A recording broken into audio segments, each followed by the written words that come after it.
be 100 years, right? Average 72 years, right? So in this lifespan that you have here, you're about to change the nature of a woman. It's a losing battle. You're swimming against the trend, right? The social construct we have right now was built over time, maybe 1,000 years up to 5,000 years. So if you're going to change anything, you're going to come from a place of patience. At least be humble, right? And you can still be assertive within that space and say, this is how I like things. And then she can respect that. And then when she can respect you, she will tend to fall in love with you. That's how it works, right? And it's not about right and wrong. You could be right all you want on your own right. As a matter of fact, when we look at it, like from a logical, factual, statistical standpoint, you're absolutely right. But you're attracting disrespect from women. So you're a loser effectively. And we have to focus on results as men. So does that mean you have to simp and be weak? No, that's not what I'm asking you. I'm saying you have to be patient. I'm saying you have to make sure that your message is being germinated properly, that is being sown on the right ground, a person that's willing to receive it, right? So that's what he's doing here. He's just talking in circles, and he's basically sign languaging Nigerians with stuff he's heard as excuses. Yes, Nigerians, or not just Nigerians, all of the different things that makes up what we call America today, or United States, are people moving from different places for a greener grass, right? And yes, sadly, the foundation of Black Americans, as he calls it, right, or the aiders, or the descendants of slaves, were used to build this platform that we're all benefiting from. So much respect, much humility is required when you engage this conversation as a Nigerian or as a foreigner. That's not common sense. Common sense is a terrible guide to life. Common sense, there's a lot of smart people. You know, as you know, I'm going to play a clip here in a second. Nigerians are some of the most educated people. 4% of them have a PhD, according to this clip I'm about to play in a second, as compared to the general American society, which is only 1% that has a PhD. So they're highly educated. But I know too many highly educated people that are very unwise, that lack emotional intelligence. I know way too many of them, right?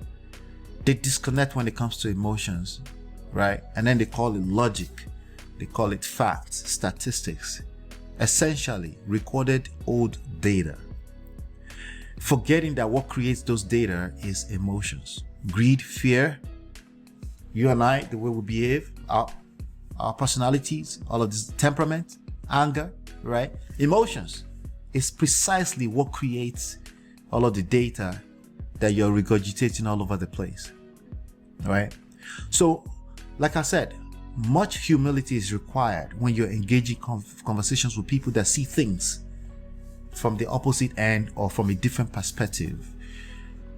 We're going to talk more about this. Let me not waste too much time on one clip. Globally, because they see we challenge such a mighty oppressive system, and we are a minority here with 12% of the population.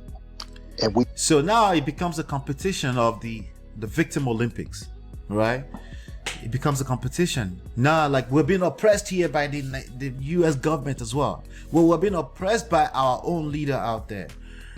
And then they go back and forth, and it's just a never-ending conversation. And that's what you're looking at here. We step it up. So when you come over here talking about, oh my God, it was so bad where I was, we had it bad over here. We've had it worse. We were enslaved and sold, Jim Crowed, and we're still being marginalized, shot down by race soldiers, and we still dust off, stand up, and keep going.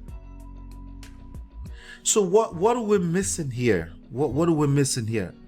What we're missing is goals. What is the goal of the conversation? What is the purpose of the conversation? If we don't know what the point of the conversation is, it's pointless.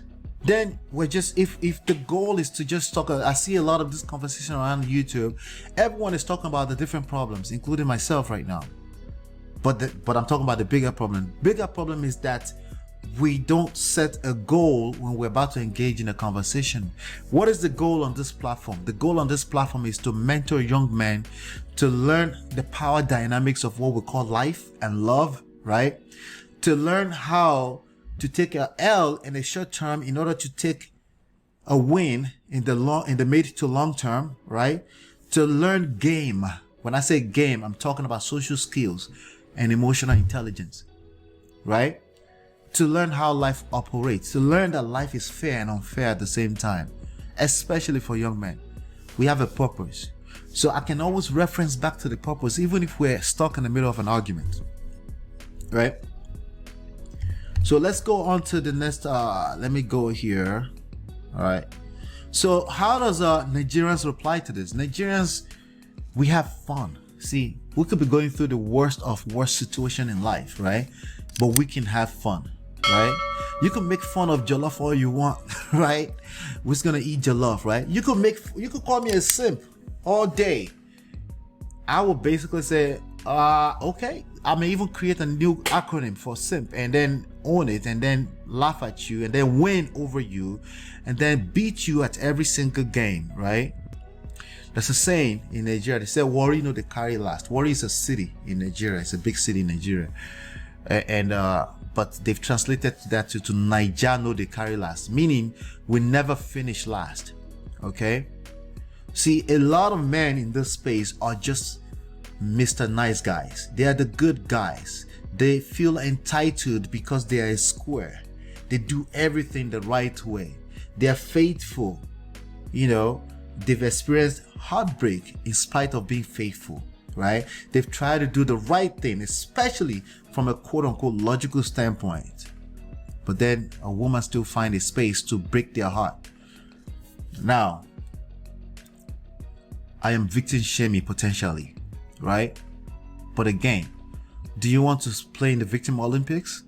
Do you know that you get to choose as a man, right? Let me be clear. There's a lot of unfair things going on in life, right? There's a lot of things going on in life that you don't get to control, right? But that's precisely the reason why you must engage the things you can control, especially your emotions. And this is not stuff that you can learn in school typically, okay? This is stuff that you learn in action. I can play some examples for you, right? So on both sides, what's a better way to have this conversation? First of all, what's the goals? If we don't have a common goal, we don't fucking have to have a conversation. All right? We don't have to. There's no need. There's more than enough space.